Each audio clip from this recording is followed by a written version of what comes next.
Welcome to channel. आणि बरेच विषय म्हणजे कुणबीचा विषय म्हणजे काय झालं आहे, आता काय केलं आहे, तालुक्या वाईज त्यांनी लिस्ट टाकल्यात कुणबी नोंदीच्या. ठीक आहे. तर त्यात काय झालं, मित्रांच्या आमच्या म्हणजे बऱ्याच मित्रांच्या म्हणजे घरातल्यांच्या नोंदी सापडल्यात, म्हणजे आजोबा पंजोबा. तर ती मला विचारलं की काय काय आता आम्ही करायचं आणि कसं म्हणजे प्रोसेस काय आणि खर्च किती.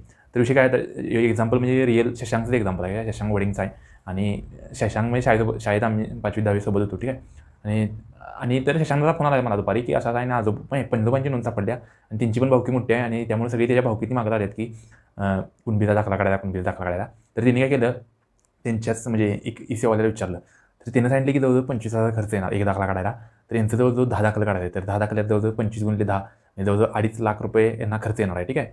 तर मग शशांक म्हणाला, तर एवढा खर्च कसं काय आणि तू कसं ॲडजस्ट केलीस नाही, काय तुझा किती खर्च आला. तर आता ह्यात सांगायचं म्हणजे बघा, नोंद तर सापडली, आपण याच्यानंतर काय करायचं असते, ई-सेवाला आहेत का महा ई-सेवा, तर त्यांच्याकडे जाऊन ती जी डॉक्युमेंट सांगतात, म्हणजे विषय कसा असतो, ही नोंद तर सापडली तुमची, पण त्या नोंदीसाठी ते ज्यांची नोंद आहे आणि त्यानंतर ज्यांचा दाखला काढायचा आहे, तर ती मधली जी म्हणजे सपोर्टिंगला कागदपत्र लागतात, तर ती सगळी कागदपत्र गोळा करून द्यायला लागतात. आणि त्यानंतर ती सगळी स्कॅन होऊन त्यानंतर मग तहसीलदार ऑफिसला जाते आणि तहसीलदार ऑफिसनंतर मग ते प्रांताधिकारी त्यांच्याकडे जाते. तर विषय म्हणजे ह्यात कसं म्हणजे मध्येच आधीमध्ये पैसे खाणारे बरेच जण आहेत. ठीक आहे. त्या आधीमध्ये अशी बरेच पैसे खाणार आहे. ठीक आहे. तर त्याला जवळजवळ 25,000 खर्च सांगितला आहे. तर मी त्याला हे सोल्युशन दिले की मी म्हणलो, तुला आता तर काय गरज नाही का, तर तुझा EWS आहे. ठीक आहे. आणि 1-2 महिने म्हटलं जाऊ दे. ठीक आहे. म्हणजे आणि त्यानंतर म्हटलं कुणबीची सगळी हवा निघत्या, अजून बऱ्याच नोंदी सापडतात. तर आता असं नाही की एवढ्या नोंदी सापडतात एवढ्या होणार, तर अजून यात म्हणजे बऱ्याच अजून इकडं तिकडं थोड्या येणार आहेत, वाढणार आहेत. ठीक आहे. त्यामुळे म्हणलो जरा अजून थांबू दे आणि त्यानंतर काढ, का तर आता तर काढायला म्हटलं तर आता तुला एवढं पैसे खर्च करायला लागणार. मी म्हणलो एवढं जर पैसे खर्च करायचं झालं तर म्हणलं मग फी भरलेली चांगलं. तर हा विषय आहे. ठीक आहे. खर्च एवढा येणार आणि म्हणजे दाखला एक झाला, त्यानंतर एक आपलं ते म्हणजे कुणबीसाठी लागते इन्कम सर्टिफिकेट, OBCसाठी लागते. तर त्यासाठी 3 वर्षाचं इन्कम सर्टिफिकेट लागते आणि ते सर्टिफिकेट 3 वर्ष चालते. ठीक आहे. दाखला कसा एकदाच काढायचा असतो. ठीक आहे. दाखला एकदाच काढायचा, का तर जात तर बदलत नसते, वर्षानुवर्ष ती सेम राहत्या. फक्त इन्कम आपला तुमचा जास्त झाला, कमी झाला, तर NCL म्हणजे नॉन क्रिमिलियर म्हणजे 8 लाखाच्या खाली तुमचं इन्कम आहे, हे दाखवायसाठी आपल्याला 3 वर्षातनं एकदा इन्कम सर्टिफिकेट काढायला लागते. त्यानंतर तिसरा विषय म्हणजे व्हॅलिडिटी. तर व्हॅलिडिटी आधी सांगितलं तसं व्हॅलिडिटी 3 वेळा म्हणजे 3 ठिकाणी घेऊ शकता. एक म्हणजे शिक्षणात, समजा तुम्ही 12वीला ॲडमिशन घेतलं किंवा डिग्रीला ॲडमिशन घेतलं, तुम्ही ज्या ठिकाणी ॲडमिशन घेतलं आहे, तर OBC कोट्यातनं घेतलं आहे, तर ती शिक्षण संस्था किंवा ती शाळा किंवा अजून कॉलेज ते व्हॅलिडिटी करते. दुसरं म्हणजे नोकरी, समजा मी लागलो, ठीक आहे, मी UPSCनं लागलो, तर त्यावेळी जर आधी माझी व्हॅलिडिटी झाली नसली OBCची, तर ती UPSC करणार किंवा UPSC किंवा माझं जे डिपार्टमेंट आहे तर ते डिपार्टमेंट करणार. आणि तिसरं म्हणजे इलेक्शन, तुम्हाला माहितीच आहे, इलेक्शनमध्ये ज्यावेळी आपण फॉर्म वगैरे भरतो त्यावेळी इलेक्शन कमिशन व्हॅलिडिटी करते किंवा जे इलेक्शन घेणार असते ती. त्यानंतर थोडे दिवस थांबा, त्यानंतर हवा निघेल, म्हणजे हवाईची जरा निघत्या आणि म्हणजे रेट जरा कमी होईल. ठीक आहे. म्हणजे 25चं कमी होईल किंवा थोडं म्हणजे हे घोटाळा जरा बाहेर येतील. ठीक आहे. मग कुणी किती पैसे घेतलं, पैसे कुठं जाते तेवढं म्हणजे लोक अवेअर होतील, लोकांना बी कळतं. तर आता म्हणजे बऱ्याच जणांना वाटते की नुसती नोंद सापडली म्हणजे आता आपलं पैसे लागणार नाहीत, पण तसं नाही आहे. नोंदीनंतर पण पैसे खाणारे बरेच आहेत. ठीक आहे. तर तो विषय आहे. आणि मी का आवाज उठवण्यात आलो तर हे पण सांगायचं आहे, का तर मी ह्याच्या आधी पण बरेच आवाज उठले आणि त्या म्हणजे केसेस मी सांगितलेले नाहीत आणि त्या मी आवाज उठला की केसेस सक्सेस करतोय. ठीक आहे. पण आता मी आवाज का उठवलेला नाही माहिती आहे का, एक तर माझी आता परीक्षा आहे. ठीक आहे. आणि मेन म्हणजे कसं, एक परीक्षा आहे आणि लोक पाहिजे तसं सपोर्ट करत नाहीत तेवढा. ठीक आहे. मी आवाज कोण उठवते त्याला, लोकांना वाटतं हे करते नको करू दे असं, त्यामुळे लोकांनी पण थोडं सपोर्ट करायला पाहिजे, तर ते शक्य आहे. EWS वर्सेस OBC विषय काय, आता समजा आता माझ्याकडंच EWS पण आहे आणि OBC पण आहे. ठीक आहे. तर मी आता कशातनं फॉर्म भरायचा. ठीक आहे. आणि तर मी तर म्हणेन की स्टेटमध्ये भरता आहे, तर स्टेटमध्ये EWS मधनं भरा, का तर OBCमध्ये 19मध्ये एवढे सगळे म्हणजे भराले आधी ऑलरेडी काय तर 280च्या आसपास जाते, प्लस आता मराठीमधली पण बरेच येणार. ठीक आहे.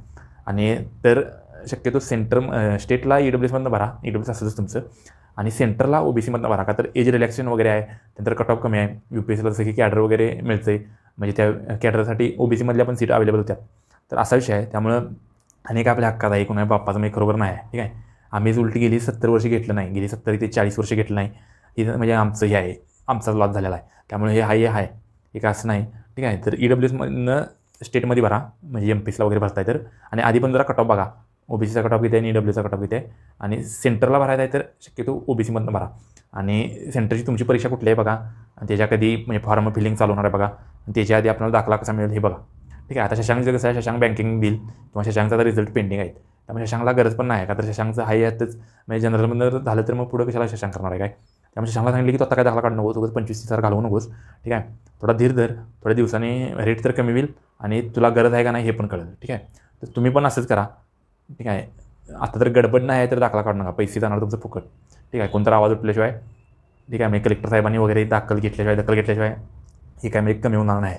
ठीक आहे. कुणाला पण तुम्ही फोन करा 20-25 खाली कोण बोलतच नाही. म्हणजे मी आता इतक्यांना फोन केली 25च्या खाली मला कोणी सांगितलेलं नाही, 25च्या खाली. तर एवढा रेट चालू आहे, ठीक आहे. आणि ह्याच्यावर म्हणजे मुख्यमंत्र्यांनी पण स्वतः लक्ष घालून बघायला पाहिजे की कोण कोण काय काय करतोय, कसं पैसे जातात.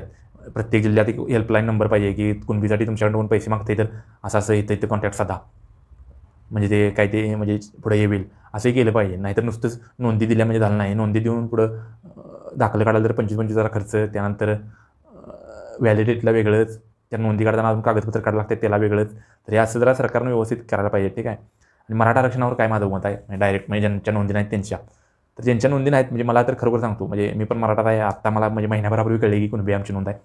पण मला तर वाटत नाही सरकार काय आरक्षण टिकणार देईल, ठीक आहे. दिलं तर काय ते तात्पुरतं इलेक्शनपुरतं असणार आहे. आता यांनी काय केलं जवळ परत जानेवारीपर्यंत वेळ द्या, तर जानेवारी आरक्षण बिल पास करणार, ठीक आहे, टेम्पररी.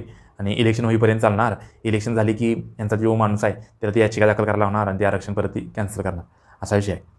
त्यामुळं हे मला तर काय वाटत नाही. आणि का तर हे मला पप्पा पण मला सकाळी म्हणालं, माझं आणि पप्पांचं ह्यावर बोलणं झालं मी कुणबी म्हणजे ह्याच्या मराठा आरक्षणावर. पप्पा म्हणाले की तू कशाला कुणबी काढायला आलायस, मराठा आरक्षण मिळणार आहे. तर पप्पांनी जरा सकाळी समजावून आणले, पप्पा असं नाही म्हणलो, हे नेत्यांचं म्हणलो फक्त म्हणजे फसवाफसवीच आहे.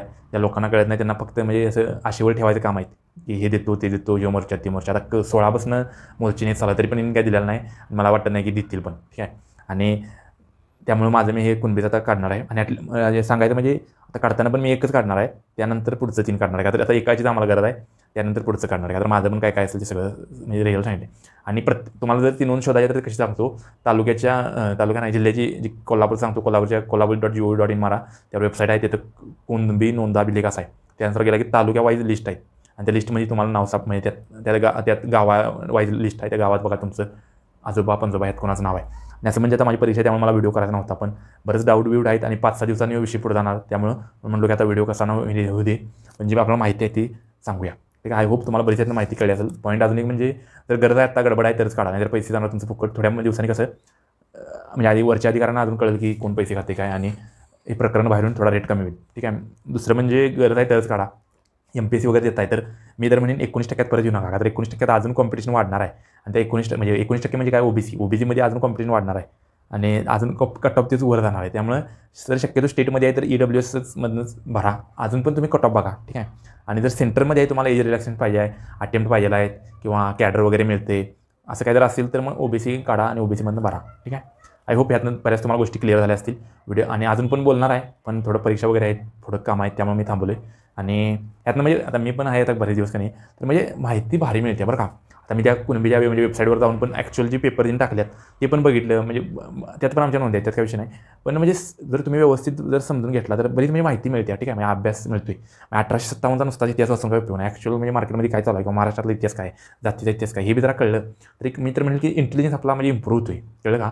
नुसतंच कागदी इंटेलिजन्स वर्सेस ॲक्च्युअल इंटेलिजन्स म्हणजे असं एनलायटेनमेंट असं वाटते, ठीक आहे. तर आय होप यातनं बरीच मला माहिती मिळाली असेल की थोड्या नोट्स वगैरे काढलेल्या, ठीक आहे. का तर पॉईंट मला काय बोलायचं ते भरकडायला नको म्हणून. आय होप आता हे झाला विषय क्लिअर. अजून काय तुमच्या शंका वगैरे असतील तर कमेंट करा. व्हिडिओ आवडला तर लाईक शेअर सबस्क्राईब करा. बाय.